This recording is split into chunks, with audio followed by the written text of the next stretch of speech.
Apokalipsis davri, har bir qaror, hayot va o'lim o'rtasidagi chegara, inson faqat omon qolish uchun emas, balki kimga aylanayotganini anglash uchun kurashadi. Bugun biz Denisning jasorati, Yujining o'zgarishi va Darylning ichki azoblari haqida so'z yuritamiz. Oldingi epizodda Denis Daryl va Rasittani dori uchun olib kelgandi. Ular temir yo'l bo'ylab orqaga qayta boshlashdi.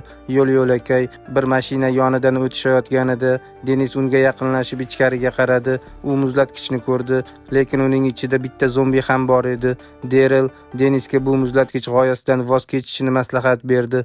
Biroq Denis boshqacha o'yladi va eshikni ochib muzlatgichni kuch bilan torta boshladi. Afsuski, zombi Denisning qo'lidan ushlab, o'z joyidan tortib chiqardi. Shovqindan ogoh bo'lgan Daryl va Rasitta darhol yordamga yugurishdi. Biroq o'zini kuchliroq qilishni istagan Denis yordam so'ramadi. Daryl va Rasitta yaqinlashganida Denis ularga hatto yaqin kelmanglar dedi. Oxir-oqibat Denis zombini o'ldirishga muvaffaq bo'ldi.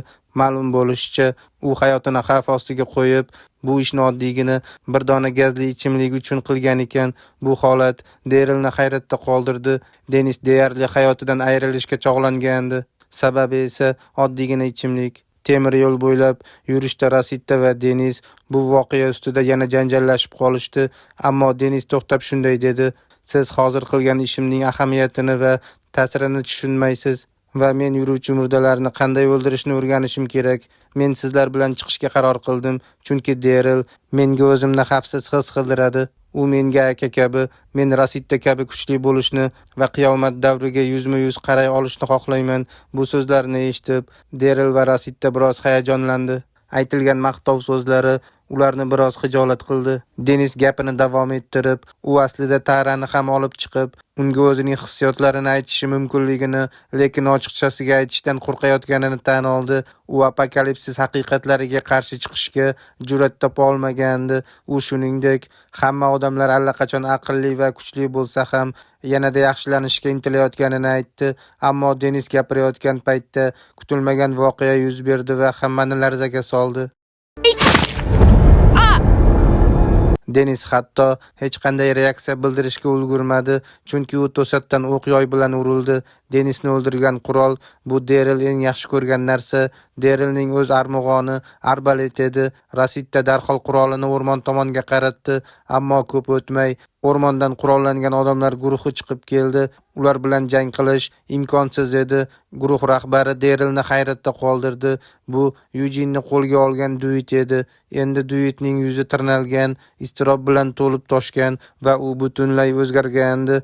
U Darylni g'azablantirib, odamlariga ularning qurollarini tortib olishni buyurdi. Daryl o'sha vaqtda Duitni o'ldirmaganidan chuqur afsusda edi. Duit esa hanuz mag'rur. U armug'on, arbalet qanday yaxshi ishlaganini maqtanib gapirdi. Yerga tiz cho'kkan Yujin esa qo'rquvdan titrardi. U ichida biror kishi yaqin atrofda yashirinib turgandek tuyuldi va bu taxmin to'g'ri chiqdi. Ibrohim bir bochkaning ortida yashirinib turgandi. Garchi Ibrohim har doim qo'rqmas, dag'dag'ali gapiradigan odam bo'lsa-da, yuragi yumshoq edi. U aslida Yujinni tashlab ketmagan. Rasitta esa Duitdan "Nima xohlaysan bizdan?" deb so'radi. Duitning maqsadi talonchilik. U Daryl va boshqalarni o'zlarining yashash joylariga yetaklab borishni xohlardi. Agar rad etishsa, Yujinning boshini uchirib yuborishini aytdi. Qo'rquv ichida qolgan Yujin esa taklif berdi: "Agar kimdir o'lishi kerak bo'lsa, bochka ortida yashiringan odam o'ldirilishi kerak" dedi. U yerda yana bir tanishlari borligini aytdi. Yujin bu odamni haqiqiy pastkash, o'lishga loyiq odam deb atadi. Barchaning nigohi neft bochkalariga qaratildi, lekin hech kimni ko'rishmadi. Duit esa hech qanday xatoga yo'l qo'ymoqchi emasdi va odamlariga bochka yonini tekshirishni buyurdi. Qurollangan odamlar oldinga yurishdi, ammo ularni chinakam hayratda qoldirgan holda Ibrohim vaziyatdagi chalkashlikdan foydalanib, ularning bir nechtasini o'ldirishga muvaffaq bo'ldi. Daryl va boshqalar ham aralashib ketgan jangga qarshilik ko'rsatishdi. To'qnashuvdan so'ng Duitning guruhi tarqalib ketdi va chekinishdan boshqa chorasi qolmadi. Daryl ularni quvib borishni istadi, lekin Rasitta uni to'xtatdi. Denis o'ldi, endi esa Yujinni qutqarish kerak.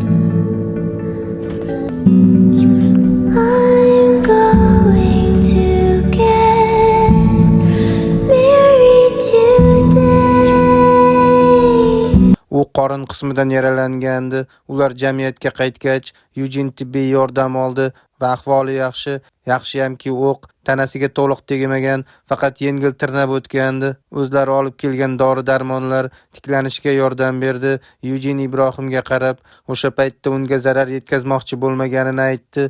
U faqat dushmanlarning diqqatini chalg'itmoqchi bo'lgan xolos. Ibrohim esa Yujenning niyatini tushundi va uni qanday o'zgarib, jasur kishiga aylanganidan juda xursand bo'ldi. Apologize for questioning your skills. You know how to bite a dick, Eugene. I mean that with the utmost of respect. Welcome to stage 2. Don't need to welcome me. I've been here a while. Ular ilgari apokalipsis davrida insonning rivojlanish bosqichlari haqida suhbatlarini eslashdi. Yujen birinchi bosqichda tiqilib qolgandi, lekin endi u sezilarli darajada oldinga siljidi. Kasalxona ishlari tugagach, Ibrohim Sasha yashaydigan uyning yoniga bordi. U Rasitani tark etishiga sabab ko'plab birgalikda topshiriqlar davomida Sashaga nisbatan his-tuyg'ulari paydo bo'lgandi. Kechga yaqin Daryl Denisning jasadini olib keldi. U jamiyat ichida dafn qilindi. Daryl esa Denisning o'limida o'zini aybdor his qilardi. Hayot davom etadi, lekin har bir yo'qotish yurakda iz qoldiradi. Denisning o'limi, Yujenning jasorati va Ibrohimning tanlovi, bularning barchasi bizga bir narsani eslatadi. Bu filmda omon qolish qiyin, lekin inson bo'lib qolish bundan ham qiyinroq. E'tiboringiz uchun rahmat. Yana ko'rishguncha.